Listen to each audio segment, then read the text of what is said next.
Hello, this is my 2003 Land Rover Defender TD5. I drive it almost every day without fail, and very shortly I'm hoping to go on a bit of a road trip with it.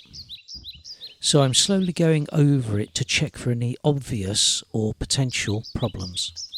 So when I was last working on it, I noticed there was a little bit of oil that had dripped down onto the front of the engine.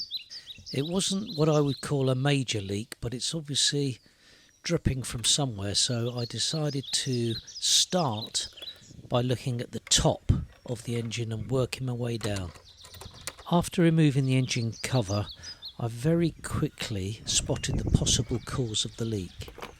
I noticed there was a lot of wet oil around the plug that goes into the injector wiring harness. In order to inspect this, I'm going to have to remove the rocker cover. So that's just a bit tedious, undoing all these bolts. Once I'd removed all the bolts and all the rocker cover washers and seals, I removed the rocker cover. Before lifting the rocker cover out of the way, I got a pair of pliers and unclipped the hose that connects to the top of it. When the rocker cover was out of the way, I could then get to the socket of the injector wiring harness and check the seals. So where the socket passes through the engine, as it were, from the inside to the outside, it's sealed by two O-rings. On inspection, they didn't seem to be too bad, so I decided just to back them up with some silicone sealant.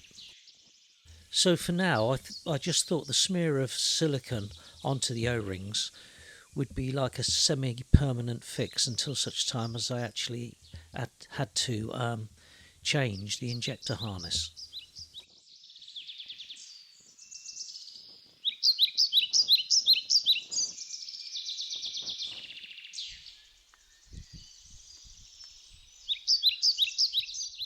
Once I'd pushed the injector harness plug back into place, it was time for the joy of refitting the rocker cover.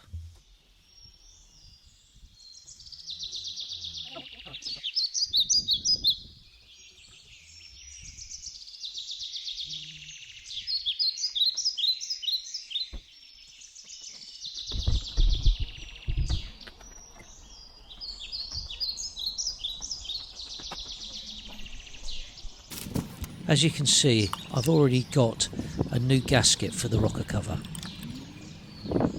If you have fitted these gaskets, you know there's a groove inside the rocker cover that the gasket pushes into.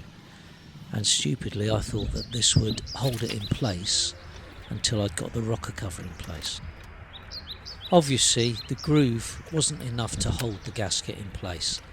It turns out that I needed to fit the washers with the collar through the holes, the fixing holes, and they hold the gasket in place. So once all the collars and washers were fitted, the gasket was held in place nicely, and then I was able to juggle the rocker cover back onto the head. Here I'm just showing how the collar holds onto the gasket.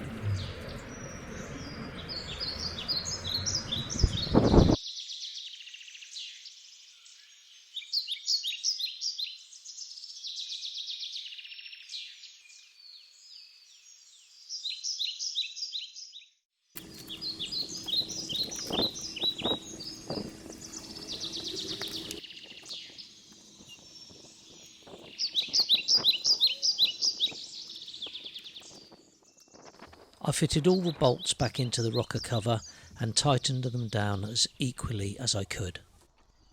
The bolts only have 8mm heads on them, so I just did them up as tight as I felt was comfortable, as they were just going into aluminium.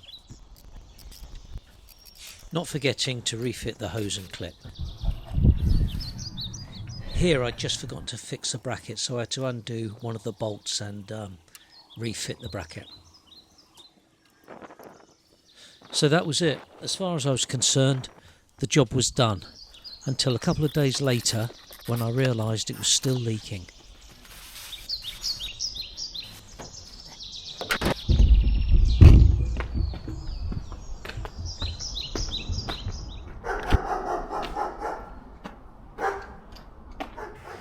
In this clip I apologise for the hat. It's very hot, I'm bald, and I've had my head burnt once before, and I don't want to go through that hell again. However, I'm not going to apologise for the t-shirt. I subsequently found that the oil was following the individual wires down from the harness into the plug. I have read that some people think that the oil can actually track back and contaminate the ECU. But as you can possibly see in this image, the cables coming out of the plug dip down before they go into the conduit that goes off to the ECU. So therefore the oil drips off before it can get anywhere near the conduit. So after checking it and realising it was still leaking, I just went ahead and ordered a new injection harness. So when I had a moment, I set about fitting the new harness.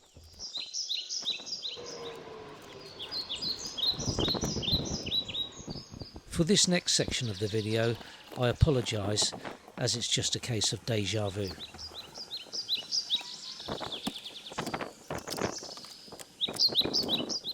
So off came the engine cover, and I inspected the connection, and it seemed to be drier than it was before, but I'm still not risking it. I'm going to change the harness as I've got this far. So off came the rocker cover again. So this time when removing the rocker cover, I just removed the bolts. I left the washers and the collars in place, travelling through the rubber gasket, and as you can see, they held it in place perfectly. I'm not going to replace the rubber gasket or seal this time, as I've just replaced it a week earlier and I think it's good enough to reuse. The injector harness connects to the injectors via little plugs.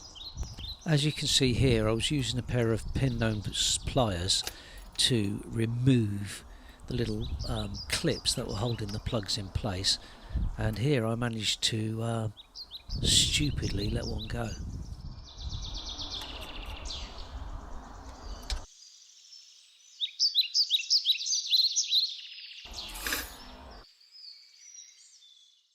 Now fortunately I saw where it went, so it was just a case of getting the magnetic tool and retrieving it, but I couldn't see it when I looked in there. I knew it was down there somewhere, so I just fished around until I got it, but I was very lucky that I actually saw where it went, because otherwise I never would have found it.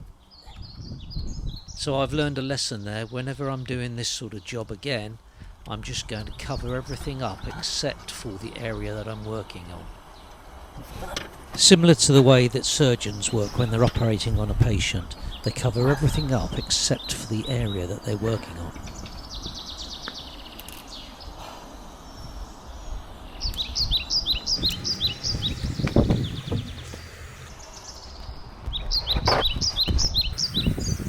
So the next bit is to fit the new injector harness, which is pretty straightforward. It's just all push fit, and there's no confusion. It can just be put in place and it naturally sits it in the spot that it's designed for. What I'm trying to say is there are no clips or nuts or bolts or brackets to hold it down. It just sits in a groove, and I suppose the weight of the rocker cover keeps it in place.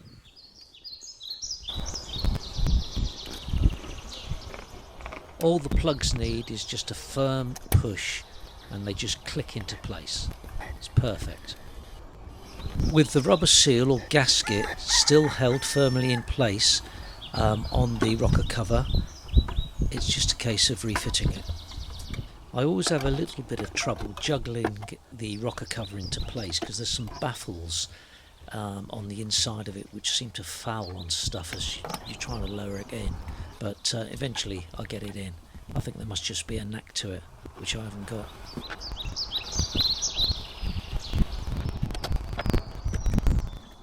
So that's it, everything back in place. I'm reasonably confident that this has cured the oil leak, and I'll just check it in a couple of weeks, but I'm pretty sure that it's not going to leak anymore from that particular spot.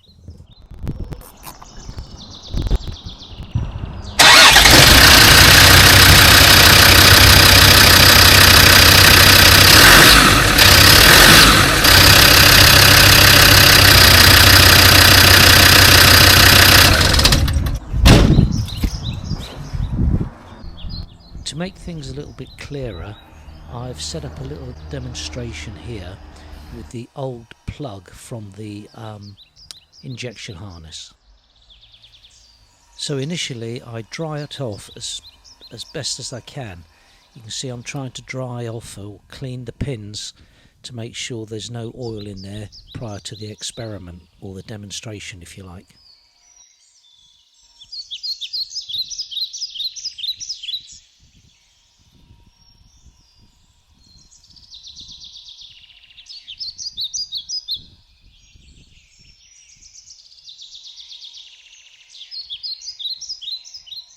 You can see here there's no glistening of oil or anything inside the plug. So I invert the plug, as this is the position it would naturally be in when fitted in the Land Rover. I then spray WD-40 onto the top of the plug, and I leave it to stand for about 5 to 10 minutes. Ordinarily, when this part is actually fitted in the engine, hopefully there's warm oil, engine oil, splashing over it all of the time. I place this rock on top of the plug to prevent it falling over, as it's very windy today, and I leave it for about 5 to 10 minutes.